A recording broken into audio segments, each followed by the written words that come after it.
Damond Durr. Damond D. Fields. This is Sankofa Conversations.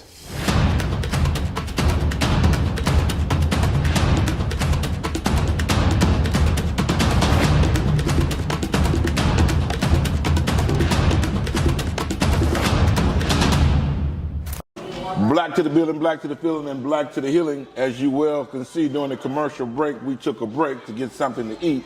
Prior to that, we were talking about ownership, the brother that owns the restaurant. No doubt. I was asking what he was thinking about his word for the year starting the new year, and he just got hungry at the time.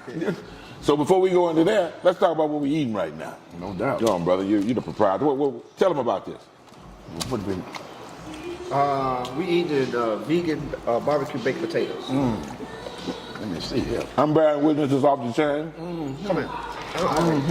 If y'all hadn't had a chance to come up and get something to eat, I'm telling you that's a smart move. Let's break whatever some of the stuff on the menu, bro. That's off the chain. First of all, you won't know that this is not chicken unless somebody told you. Because it's so We had, of course, we have the pasta burgers for the ones that are trying to do the plant-based. And then on the meat side, we have the turkey burgers. That's a hot item, and then we have vegan nachos as well as meat nachos. So we kind of do the best of both worlds is kind of the concept that we actually deal with. A lot of times, we don't get for the deep vegans. Right. y'all don't have raw vegan breatharians. We don't cross-contaminate anything. We still try to be able to, because we look at the best of both worlds, because most of the time when you meet with someone or your family members, they might not necessarily be using the same type of diet that you're doing. Yes, so a lot of times when you go out, somebody's gonna have the advantage. Right. So our whole concept is we're gonna try to create an environment where we can please both sides. No doubt. No doubt. I'll say something too about just the restaurant. I was telling Dee in one of the shows, you got to have your own cotton club. Cotton club was just a place for you to go and just get entertained, but you got entertained for like internalization kind of entertainment. Going into the new year, what's the number one New Year's resolution? Diet. I'm going to change my diet. I'm going to lose weight. Well, here's a good place and an opportunity. This is demonstrated, capitalism, if you would. You can come here. It's a business. You can see everything that you see from books, the information that can be sold here. Absolutely. And this is a place where we're shooting the show. Yep. And at the same time, man, we're kicking this information out. So for those who have, what's the address to get over here, D? 4141 West Wheatland Road. Oak Cliff, Texas. Oak Cliff. Yeah, I'll say something else too about the whole thing about the restaurant since we're sitting there eating together. We look at these shows, man, everybody be watching people eat. I'm like, what the hell is going on with the, But to me, I say it's a constant reminder. Because table manners. The vast majority of what you learn when I do Manhood 101, I'm talking about the family. Right. Because your family is your team. And normally, that coach who's that father, you learn as much as you're going to learn right there at that eating table. Because you're centralizing your focus. And I ain't never known nobody who wanted to fight over a good-ass meal. There's a meal sitting right there. Now, one thing they save it till later on. That's why when I did with gang intervention, I found a place. It was a church, even if they weren't Christians, most of them, didn't have a belief, but the fact that something was spiritual and then you had food, right, that was disarming. Absolutely. I could interrupt your pattern of thinking for just a minute to be able to talk. Absolutely. Create that sense of peace. Yeah. I mean, it's the same thing when we looked at our neighborhoods and people used to have, back in the day, you go to Big Mama house in on Sunday. It'd be that brother, that sister that absolutely don't get along. Or, is he bringing his wife? Oh, God, no, you know what I'm saying? Or whatever, you know what I'm saying? Or her husband, But when you go to Big Mama house and you have peace over that meal, bro. That's right. You're right. I mean, that's how you have to do it. They say, a woman told me a long time ago, she said that food is the way to a man's soul. That's right. Through the stomach, on that. And so I think that concept has been used for a long time. And just Southern food, we call it comfort food, and all of that. So absolutely. I mean, if we can sit and break bread and break a meal together, we can have some peace. See, the good part about this is it's healthy, comforting food. It's all right to be comforted by something that's going to give you vitamins and nutrients where you look. Your spirit lives in your body regardless of what you believe. You got to take care of this machine, if you would, of this vessel.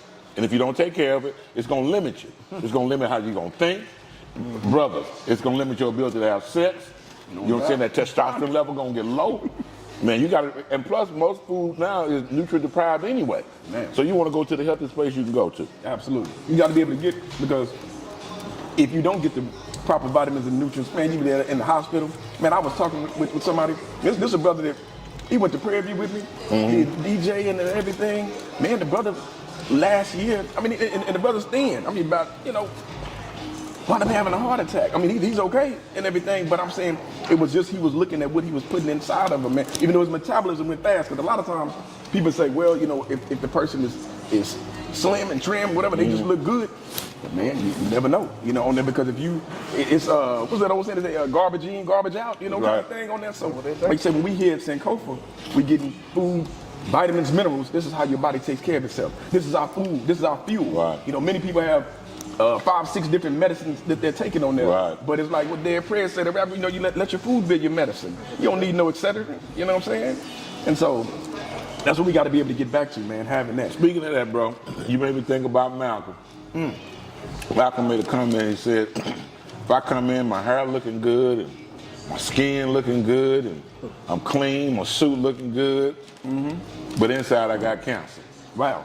So what you see on the outside is not always reflective of what's going on in the inside. That's why we have a lot of young brothers that we lose it. Yeah. Which I'm going to shift and say something, and I'm not trying to sensationalize, but I know that there's been an adverse effect because I work with a lot of athletes, for those who decided to take that shot. Cardiovascular issues are part of that, bro. Anytime you have a strong working body that's already building its own internal immune system, and you put in something artificial, you're interrupting that. Absolutely. And what's not being said is that we're losing a lot of people like that. Yeah. And I think that before it's too late, you wait till something happen like that for 5 or 10 years, and then you come back. So I think I said it to say you got to do everything you can. You can't just trust your medication, because medication normally is a permanent. And there's going to be side effects of every medication that you take. Right. So let your food be your medicine. Yeah, I can tell you, man. Many times you can see people. I know a sister that is in Cobra with us. Her mother lived, I think, to 97 or right around 97 or 100. I forget exactly which one. But basically, she realized I'm on this diabetes medicine. I'm on this, heart medicine, and she changed her diet. Man, she used to make this dip. It was like with black walnut hull and some other stuff, man, to be able to cleanse your body of the parasites. Man, I used to drive to her house way to get it. I drive from Oak Cliff down to Duncanville to her house. But this sister would make it, and she wound up getting off of the insulin and not having to take her heart medicine anymore. And again, we ain't no doctors up in here. We're not trying to tell you what to do with your medicine, but we are saying that people literally have changed what they're doing just due to pork. What was key to me, I remember back in school, man, that I was born in the 70s, but I kind of grew up in the 80s. And they had a whole thing through the Cold War, the United States, Russia, all that type of stuff. And I remember, I think it was Gorbachev or whoever the dude was that did. This dude says, those Americans are stupid. We can kill them through the fork. And I said, God damn, I almost fell out my chair when I heard that. I was like, what? I forget what year he said it, but I'm like, imagine that somebody saying they can kill you through the fork because you just that stupid. I mean, that's what he was thinking about. So we don't, as intelligent people, as you grow along, you don't want to be subject to that same thing. Man, we can't let these different places kill us through the fork, brother. You know what I'm saying? Well, as a former, or just say as a veteran, we know, and those of us who've been officers and been access to any intelligence, we know one of the greatest form of war is biological warfare. It's a silent killer. And they know what they're talking about when they say that. So that's why I say there's even more reason why we got to be aware. You got a health plan? You got a healing plan? Because most of us are already sick and really don't know it. What helps me here also too is our social nutrition, how we dialogue, our social hygiene, how we get along with each other, man. Because if you're inside, you got good food, but you got bad mentality, something is not going to work. And there's a lot of cats who eat well, man, and they having these heart attacks, and a lot of it has to do with what? Stress, man. Yes. No doubt. And learning, going back to mental health, do you know that it is a psychological condition when you're in poverty? Yes. Anxiety levels, I mean, it pushes you through the roof, brother. It's the precursor to violence, and people don't know that. It's an ongoing irritation that creates circumstantial side effects. And you can see it in a person's attitude. Except when you're eating, I'm eating not. I'm giving you that as an example. No doubt. It was something else I wanted to say, too, about what you all are seeing right now, too, is there's a reason why black men like to do things in sports together, because what do we generally do when we watch a sport? We eating, we drinking, we let our guard down, and we have free conversation. Absolutely. Now, my question is that free conversation similar to that freedom that we seeking? See, I think there's ingredients to freedom. There ain't no we just all free. Oh, man. I mean, because what did the Malcolm say? The price of freedom is death, so it means come with some consequences. Absolutely, man. I had this conversation with a brother earlier, man. It's a brother that we go back to the 90s, man. We went to college together. And he was just telling me about his situation and his job situation, this, that, and I was telling him because he wants to get out and get on the entrepreneur side. And he was just talking about how the thinking process. And I had to tell him, brother, you got to be able to determine freedom. You know, and I said, man, look, this is how I'm looking to be able to have my life set up. I'm looking for freedom in these particular categories: economic, social, and political freedom. I say that to me represents freedom. I say, but you have to be able to go in and define what that looks like for you. You know what I mean? Right. I'm like, because it might look different. You know, he got way more money than me. You know what I'm saying? And so since, you know, if I need some money, I call the deal. You got that money? You know what I'm saying? So we make for sure. You see, he didn't have no expression. When I was training my son how to fight, if you get hit hard, or if you hit him, don't change the expression. You know what I'm saying? And so, but I told him, I said, every man is different in what they see. And I said, what it seems like, but this brother's 51. So he a little bit my senior, just barely. But I said, you got to be able to determine that, bro. You got to determine what that looks like for you, because otherwise you're going to keep spinning on that. You know what the brother told me, and I hope he watched this show. Because this was morbid, man, when he told me. He said, you know how I see myself? I said, how? He said, I see myself working to the day I die. I said, okay, I know people that like that. He said, no, I'm saying like, I'm at my desk, because he does a lot of engineering. He said, I'm typing away. Somebody come in my cubicle, say, hey man, you know what I'm saying, you gonna go and get up? And he say, wow man, I guess he sleeps, man, I'm going there. They go on break, they come back and everything, and then they look back and say, man, he still slumped over on that thing. And then they come and check me, and I ain't got no pulse. I say, damn, that's morbid, bro. I'm like, that's your reality, man. I'm like, come on, bro. I said, no, but we got to do something, man. You know what I'm saying? We have to have a little healing circle, the two of us, bro. I said, come on. Is he happy with his job? No. And, okay. No, he's not. Okay. He's not at all. And that's what I told him. I said, you got to be able to determine where your happiness is. I said, look, bro, some people, they're cool with going into a corporate system, working, and getting something at the end of that, and they're cool with that. I said, and if that's your reality and that's what you're cool with, you determine your level of success. If you meet that level of success, bam, you're good. I was like, but you have to determine it. And that's, I said, I think that's one of the things with you, bro. You haven't decided where you're looking to go, so you feel like you over here and over there and everywhere. You know what I mean? And I said, that's too damn morbid to be dying at your destiny. Man, let me take another bite. Man. They say one man's trash is another man's treasure. Man. That's why you got to be careful about coveting somebody else's relationship. You see them, man, I want to be just like them. I wish I could have what they have, and you don't know what the hell is going on, what they have among each other when they get back home. But I think what we do is we search for other people's dreams. And then somewhere along the way of the journey, you after the dream, but you're never happy in the pursuit of it. Yes. So how you gonna get to the end? Oh, I'm gonna wait till I get it, I'm gonna be happy. One of the things I used to do, I'm always in a teaching mode. I was talking to some of my boys, and some question I always ask, if you got rich tomorrow, what 3 things would you start doing? And they were saying, well, I would start taking care of, no, let's go back. No, I said, what was the first thing you stopped doing? I stopped working. I stopped doing crime. It was the other one he said, yeah. I forget the other ones. But the point of it is, my question to them is, why do you have to wait to get rich to be happy? Or to stop being a criminal? And that's not every brother. I'm saying that because these are brothers who were locked up. But I think we don't know. And I think we identify our cues for happiness by what we see on social media and what we see just in entertainment, period. Because for those who don't know, the vast majority, I think up to 70 to 80% of what you learn comes from what you see on radio, television, meaning through an entertainment format. We learn quicker that way. For those who wonder why they can hit them hot 16 or them 32 bars. Yeah. But with that, Keep going. Man, I think it was I think it was Mario Van Peebles, and one of them, he said he learned and knew, I think it was him, don't quote me on the person, I think it was him. He said that basically by the time that you're 12 years old, that the society has been hitting you with all these mental images and bullets to where it's pretty much kind of shaped your reality. Right. Some people go down to as low as 5.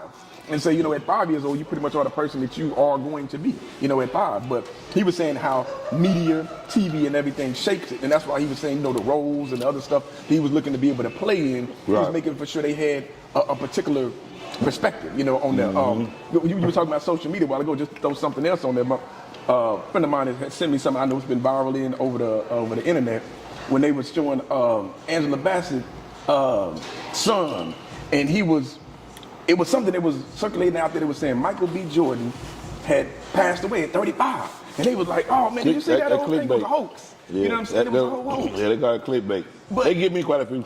But you know what I saw on there? I looked, and that young man, 16 years old, I think it was, came back on there, apologized, said it like, I mean, he had wrote this script out, you know, and I said, man, you know what? His parents are there showing him how to be able to. He got a man that's there with him. You know what I'm saying? With the Courtney D. Vance or something, the husband.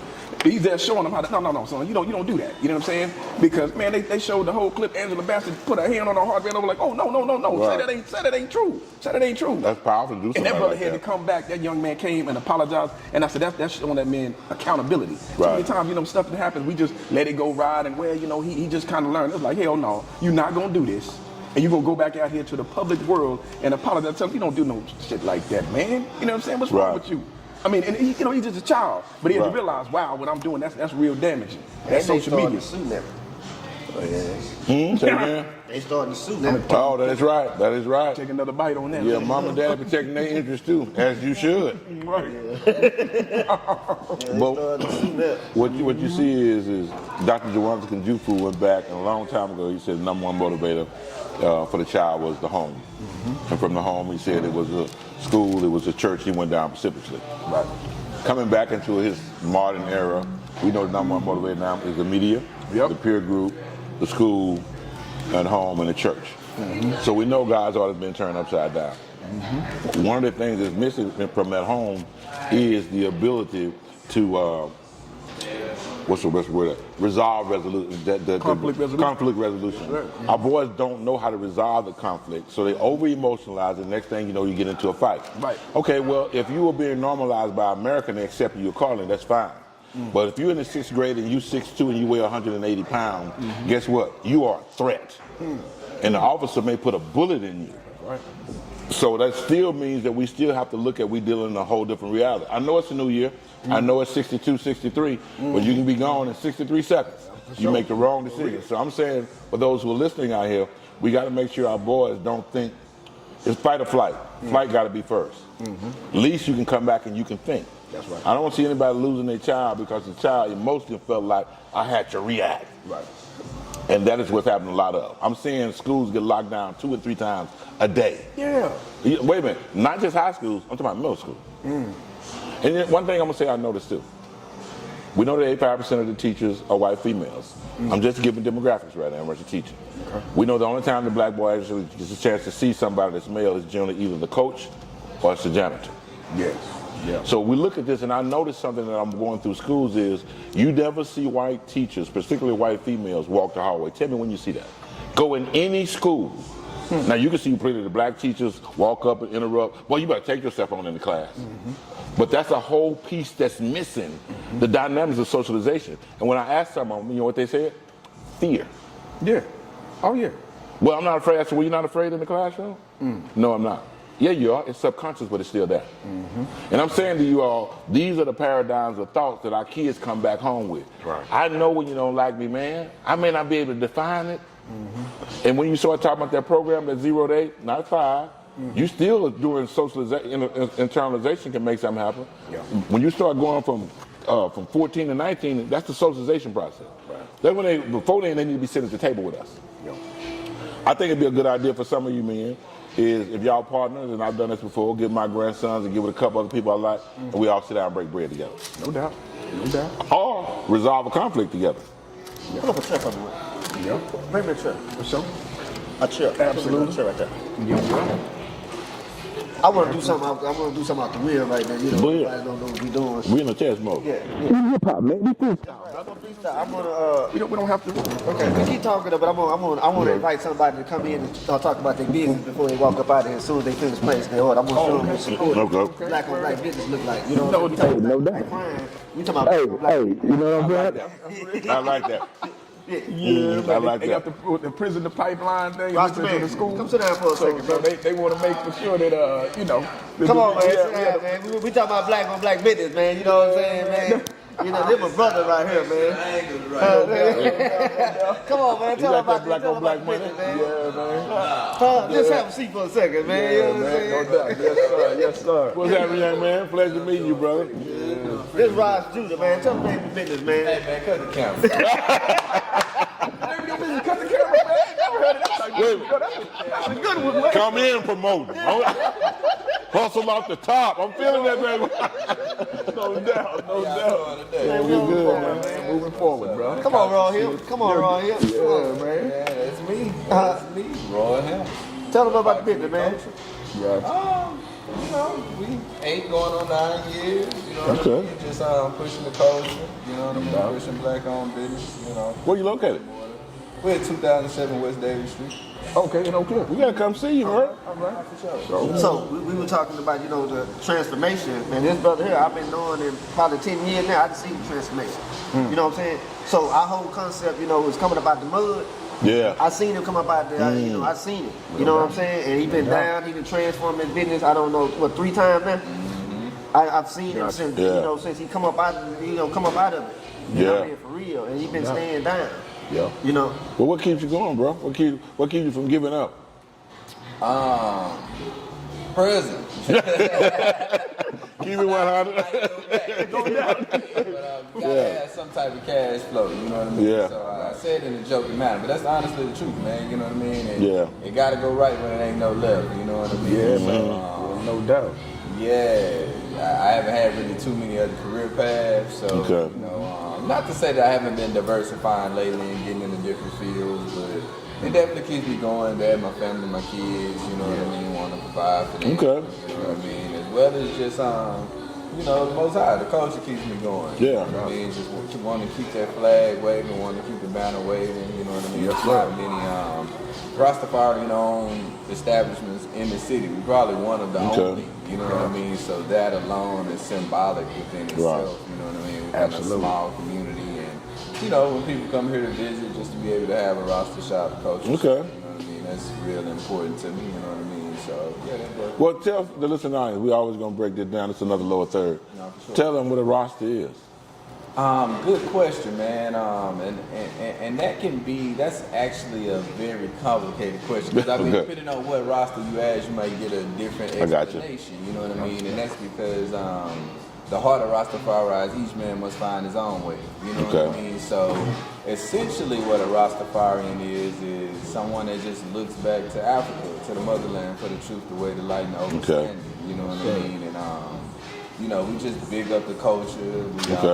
We're here to, you know, His Majesty's teaching, which is Rastafari. Tell them who His Majesty is for those who may not know. His Majesty is King of Ethiopia. You know what I mean? The King of Kings, Lord of Lords, conquering lion of the tribe of Judah. You know what I mean? So he was definitely one of the early examples of just kinghood. You know what I mean? When you're talking about those early, you know, 1920s, 1930s, and it was just very symbolic. You know, coming from the Garvey movement, which was to look to Africa. You know what I mean? For the crown of a black king, for the day of redemption, man. It was, I want to say, between 3 to 5 years later, His Majesty was crowned King of Ethiopia. So it was a very symbolic movement that was bred actually from the Marcus Garvey movement.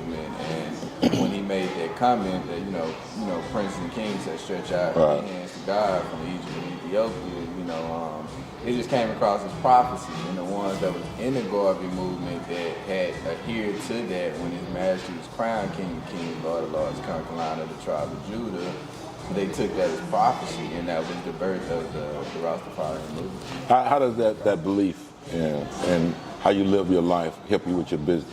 Is that beneficial to you in your business? I would say to have that belief? I would say it is because His Majesty gave us a blueprint of just how the nation build and how to just pull yourself up by your bootstraps. You know what I mean? So it's very symbolic, you know what I mean? And it's a discipline. You know, I'm gonna talk for him. You know, it's a discipline. When you go in there from the eating to the culture to when you walk in there, both shops. He ain't got no one shop. He got 2 shops. Okay. So when you go in both shops, you might be seeing, man, now he hitting the iron while he at work. You know. What you got a weight room in there or something? Oh no, we freely. I mean, any room is a weight room. Yeah, okay. Might be on there pulling up anything, you know what I'm saying? We get it, dog. We gotta improvise. Okay. How we can get it, you know. But I definitely keep it set up there, you know. Mind, body, spirit. Just try to keep that balance. You know what I mean? Of just having to have our spirit in line, our wealth, as well as our health. You know what I mean? So make sure that I balance that and keep all that in motion. I gotta come see you, man. I have a Tell us some of the products. Go ahead. Tell us some of the products that Our you produce. best-selling products right now that we're producing is our sea moss. You know what I mean? We do a lot of on the culture shop because the shop is broke down into like primarily 2 components. Even though we're kind of working our way into more of a black grocery kind of field. Okay. We started out more in the smoking culture industry, but as the economy continues to make different strides in different areas, and as we know, man, life that we know it is constantly changing. That's right. Day and time where technology and just just the speed of the economy is ever evolving. And, just robots and different industries and stuff. We have to constantly, take our blueprints and stuff back to the drawing field to make sure that they line up with the current business model of the world. You know what I mean? Because we can want one thing, but we can't change the status quo. We can't change the way things are going. So for us, it was always like you said. We've redone the platform several times, and that's came way of just over the years. You have to kind of evolve to stay relevant. You know what I mean? And our thing was wanting to go a little bit more essential. You know what I mean? Right. Want to make sure that we're investing in essential things because essentially those are going to be the things that'll be around the state. You know what I mean? People can do without a lot of stuff, and I think COVID just showed us the need to have an essential platform. Right. You know what I mean? They shut me down. My good brother over here was just food. They didn't want me to operate. It was essential. I wasn't essential. Yeah, man. You want to be essential next time.